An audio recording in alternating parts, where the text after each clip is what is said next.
तेरे नाम से मेरा नाम चल रहा है, कुछ इसी तर्ज पर कन्हैया सहनी है मुजफ्फरपुर का, जो काम तो करता था एक होटल में, यानी मथुरा के एक होटल में। लेकिन उसी होटल में काम करने के दौरान लॉरेंस बिश्नोई की खबरें बहुत सुनता था और उसके रॉबिनहुड की छवि को देखता और समझता था, और इसी के तर्ज पर कि वो कितना बड़ा गैंगस्टर है। भले ही जेल में है लेकिन गैंगस्टर बड़ा है, और उसके नाम पर यानी उसके गैंग के नाम पर उसने एक जो है अपने होटल मालिक के मोबाइल नंबर यानी उनके व्हाट्सएप नंबर से एक गैंग मतलब एक आईडी बनाई, प्रोफाइल आईडी बनाई व्हाट्सएप पे, और उसका नाम लॉरेंस बिश्नोई गैंग जो रख दिया। और उसके बाद वो चला आया अपने गांव कांटी यानी मुजफ्फरपुर। अब मुजफ्फरपुर आने के बाद उसने धड़ाधड़ जो है रंगदारियां मांगनी शुरू कर दी। सबसे पहली रंगदारी उसने मांगी, बीजेपी के नेता हैं रंजीत सहनी। या रंजीत सहनी पहले जेडीयू में रह चुके हैं, उसके बाद कहें कि वीआईपी पार्टी में रह चुके हैं, और बाद में वो बीजेपी में शामिल हुए। तो उनसे कहा 25 लाख रुपए दीजिए, नहीं तो आप समझ लीजिए।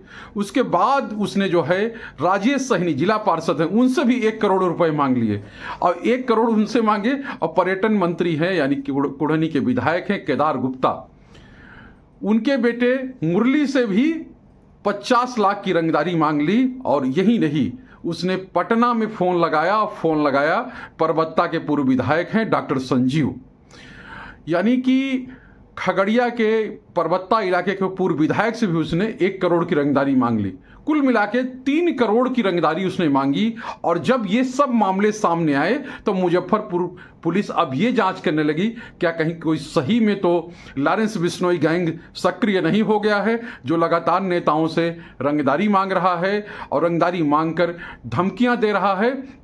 और इसके बाद जो है 2 डीएसपी लगाए गए, जो एसएसपी कांतेश हैं उनकी ओर से 2 डीएसपी ने जांच शुरू की, और धीरे धीरे कॉल डिटेल और तमाम चीज़ें निकाली गईं। और करते करते वो लोग पहुंचे कन्हैया सहनी के पास, जो कांटी के रहने वाले हैं, यानी कांटी का रहने वाला है। उसकी गिरफ्तारी हुई, और गिरफ्तारी के बाद सब चीज़ें दूध का दूध और पानी का पानी हो गया कि नहीं, ये कोई लॉरेंस बिश्नोई गैंग से जुड़ा नहीं हुआ है, ये एक फर्जी गैंग बनाया, यानी फर्जी गैंग बनाने की कोशिश की। उसमें और अन्य लोग शामिल हैं, उनका भी पुलिस पता लगा रही है।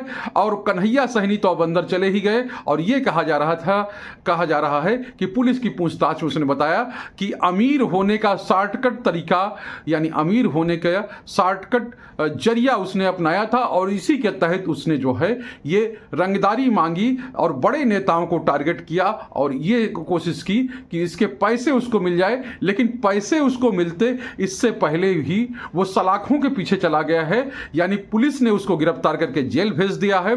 अब उन लोगों की, यानी उसके नेटवर्क में और कौन लोग हैं, वो तलाशी अब की जा रही है। तो यानी कि तेरे नाम से मेरा नाम चले, वो चीज़ जो है वो नहीं कर पाया, यानी उसकी जो कहे कि ख्वाहिश थी, वो जो चाहता था, वो जो है वो धरी की धरी रह गई। और अब वो सलाखों के पीछे है, और जिस तरह से उसने लॉरेंस बिश्नोई गैंग के नाम पर रंगदारी की मांगने की कोशिश की। और ये कहें कि बिहार में कोई पहला मामला नहीं था, इससे पहले भी कई मामले आए थे, और लेकिन उन मामलों में बहुत जानकारियां नहीं मिली, इसलिए जांच आगे नहीं बढ़ पाई। लेकिन ये मामला यानी कन्हैया सहनी जो रंगदार बन रहा था लॉरेंस बिश्नोई गैंग का, उसका भंडा फूट गया है, उसकी कलाई खुल गई है। और जब पुलिस को ये जानकारी मिली कि ये कोई लॉरेंस बिश्नोई गैंग से नहीं, ये फर्जीवाड़ा कर रहा है, तब उसने भी राहत की सांस ली है कि कम से कम हमारे इलाके में कोई लॉरेंस बिश्नोई जैसा गैंग तो सक्रिय नहीं है। और इसी वजह से अब पुलिस तो कहें कि एक तरह से वो इन रंगदारी के मामलों को लेकर अब रिलैक्स है, और जो कन्हैया सहनी है उससे पूछताछ की तैयारी कर रही है। क्योंकि अभी जो है पटना पुलिस उसको लेकर आई है,